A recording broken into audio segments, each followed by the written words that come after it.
Cal é o motivo de celebrar Halloween? Non sei cal é. Vale, bien, non ten por que ser o que foi hasta ahora, porque o mundo cambia. E cambiou moi rápido. Difuntos desapareciu. A tradición de difuntos e de todos os santos realmente desapareciu. Quedou unha pequena parte da xente que siga acudindo ao Campo Santo, limpar as lápidas e levar flores por respeto, pero toda a rituística que existía de antes esvaeciuse. Pero cal é o interés de celebrar Halloween? Pareceron só os americanos? Cal é o interés de parecer uns aos americanos? Todo o rito que hoxe se asocia ao San Maín, que se lle dou por chamar San Maín, que é unha palabra irlandesa, non ten nada de galego esa palabra, non existía no galego. Igual que Halloween americano tampouco non é o que era en inicio o Halloween cando saiu das Illas Británicas, pero... Entón é como querer buscar a xustificación na historia porque daquela así é como máis legítimo que celebremos Halloween. É algo moderno, algo que se quixo asociar agora, porque como dicimos, temos a nosa festa. Eu creo que sí, efectivamente hai un interés en intentar encaixar ou reconstruir ou construir directamente unha historia propia para simplemente justificar a celebración de Halloween. Houbo certos anos nos que se buscou excusas, por así dicilo, e intentaron, pois inventámonos esta festa, intentamos buscar algún caso específico de tradicións que poden parecerse as do San Maín e así xustificamos un fenómeno globalizador. Claro, saiu unha foto dunha señora de Cedeira que tallaba calacús. Bueno, pois que bien. Pero eso non quer dicir nada. Quer dicir que nós aquí fixéramos eso. Quer dicir que asociadas a este momento do ano pois había unha serie de tradicións, cousas que se facían, unhas veces cunha maior conciencia de que había un sentido místico religioso detrás e outras veces directamente non. Empecemos co tema dos zonchos. Os zonchos, que é unha cousa que tamén agora estáse intentando poñer de moda, e pareceme ben que se fale de eso, porque sí que é verdad que hai recollidas en algúns sitios que demostran que había eses colares logo de castañas. As castañas sí que é un elemento pois purificante do tema. Hasta onde eu sei, o dos zonchos non era algo solo do día de difuntos nin de todos os santos. Os rosarios de castañas, que é como lle chamaba habitualmente a xente por aquí, eran rosarios que facía a xente máis, pois que non tiña para comprar, antes non había tantos cartos. Entón, collían castañas precisamente porque era unha cousa que na tradición galega está vencellada á boa sorte. Entón collían as castañas, secábanas e facían rosarios que os usaban o día de difuntos porque se rezaba máis, pero tiñanas hasta o tempo que durase o propio rosario. Iso por unha parte. É dicir, sí que existían os rosarios de castañas. O de zonchos é unha palabra que seguramente sea propia da aldea onde se recolliu, que creo que é cerca nun lugar de Ourense, pareceme, non estou certo. Sí que existían, pero non eran exclusivos de difuntos, nin de todos os santos, polo menos aquí. Por exemplo, cando era pequeno, neste tempo que se facía era o magosto. E na escola facíase o magosto, e pasábamoslo pipa.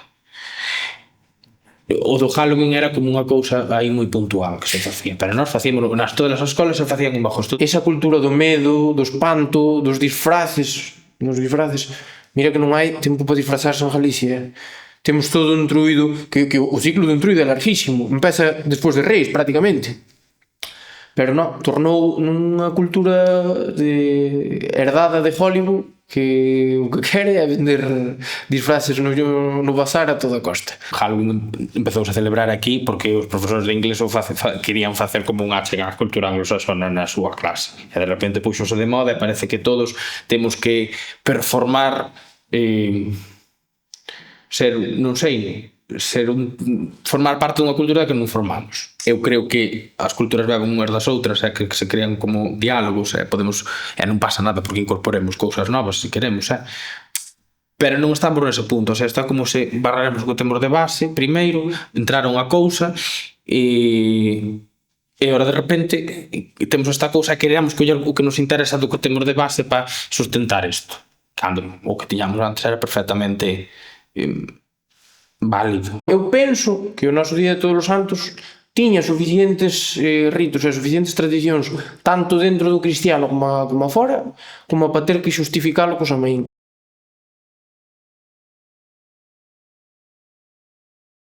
Hai un interés moi profundo en desligar as tradicións do cristianismo. Para min é un erro, porque as tradicións, aínda que estén dentro do cristianismo, teñen a súa pegada propia, que é propia de Galicia. A expresión religiosa dun sitio tamén pasa polas sensibilidades culturais que teña esa xente, porque ao final viven a fe desde o que eles son, que parece un grejo aquí falando, pero viven a fe desde o que eles son individualmente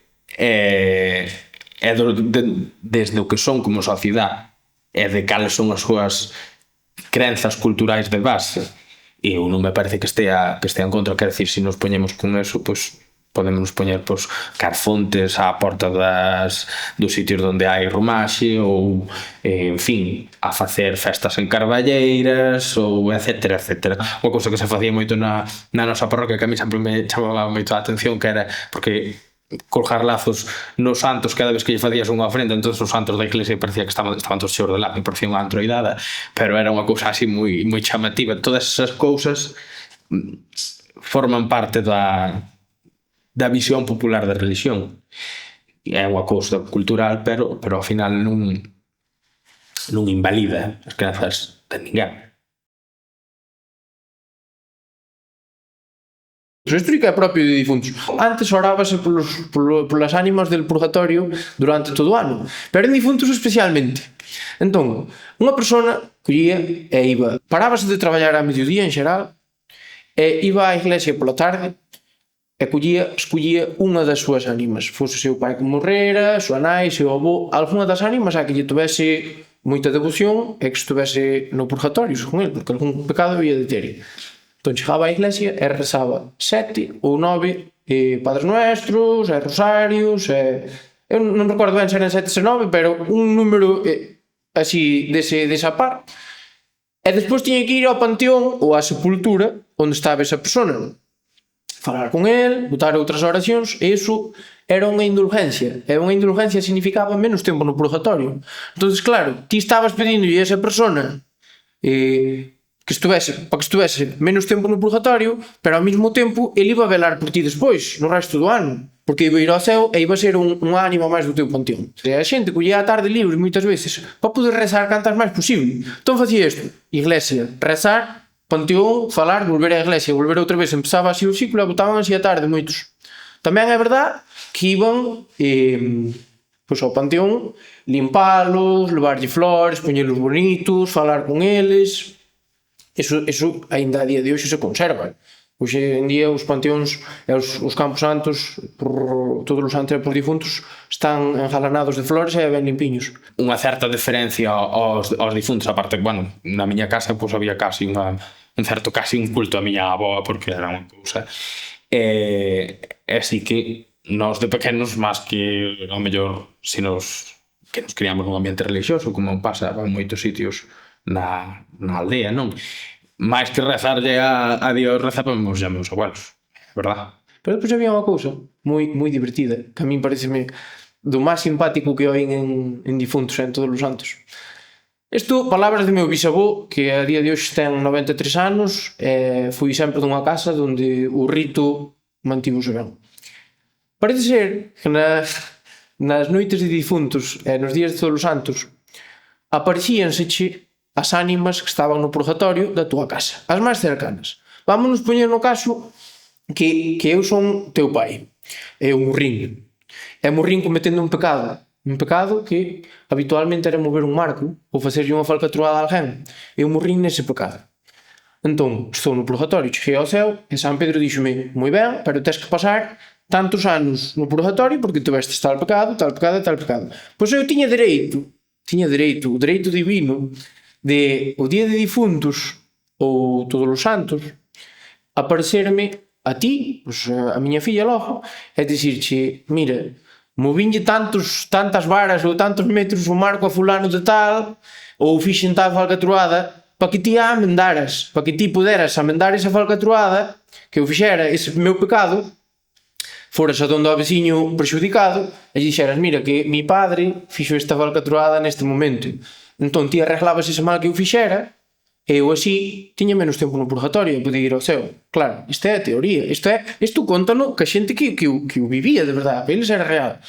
Claro, o meu bisavó, cando me contaba isto, el ríase, dicía que era real, pero doume un pouco a entender que era tamén unha maneira da xente de redimirse. Isto sempre era no bo sentido, vale? Non era... Era sempre para amendar un mal que fixeras. Moitas veces usábase de pretexto porque ti foras ti, precisamente, a que fixera este mal, ou sabías que un familiar cercano que fixera. É como... Nesa noite, todo o tema do pecado estaba moi presente, e o tema da solemnidade, pois usaban isto para enmendar os seus malos actos. Para min, a festa propia galega de difuntos desapareciu, xa non existe. Queda nada, 4 vellos que van ali rezarlle as súas ánimas, pero non existe. Pódese recuperar? É moi complicado, non é imposible. Bueno, teño esperanza, polo menos, de que non agora ao mellor, pero en algún momento da nosa historia próxima o ser humano sea capaz de reconstruir un aspecto espiritual como individuos e como sociedade máis alá do concepto tradicional de religión. Vemos que a día de hoxe recuperáronse moitas festas que pensábamos que que estaban en decadencia. Volvo, por exemplo, co caso do Entruido, incluso cos Nadales. Nos Nadales estánse recuperando cousas que se facían de antes, pero hai outro factor, que é o factor religioso. Difunto está moi asociado á creencia cristiana e á creencia nas ánimas, que iso sí que non se vai recuperar, iso sí que desapareceu. É positivo, é negativo, non vou entrar a valoralo, é o que é, pero o caso é que desapareceu. Non sei se culpa é a palabra, si que ao mellor unha falta de conciencia, pero bueno, que a creencia é unha cousa tan que tens que ter interiorizada. A xente en si, a xente nova non é que teña a culpa, creo que hoxe o que vivimos é un pouco unha falta de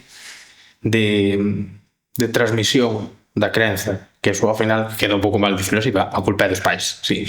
É un pouco un problema de transmisión, tamén eu creo que se debe un pouco ao ritmo de vida que levamos, tamén o ritmo de vida que levamos na crianza, e ao final